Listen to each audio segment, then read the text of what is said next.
Inimbitahan ang sarili. Magandang araw po sa inyo, kape at pandasal na po. Ito po si Cardinal Chito Tagle.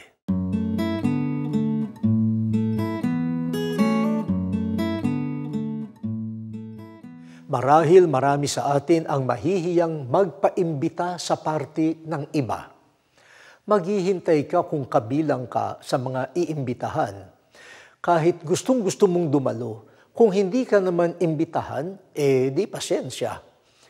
Pero may mga taong sobrang lakas ng loob, magpaparinig at mamimilit na sila ay imbitahan.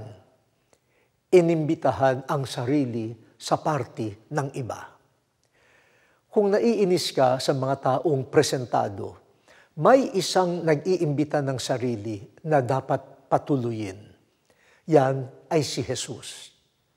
Ibig niyang pumasok sa ating puso, buhay, bahay, barangay at bayan. Hindi siya manghihimasok. Ibig niyang dalhin ang pagpapatawad sa mga nabihag ng kasalanan.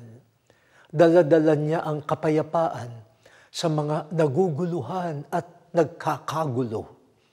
Dadalhin niya ang kanyang liwanag sa nasasadlak sa dilim. Kapag si Jesus ang nagpaimbita sa buhay mo, papasukin mo agad. O Diyos, malugod po kayong inaanyayahang pumasok at manatili sa aming puso, buhay, tahanan at bayan. Always welcome po kayo. Amen.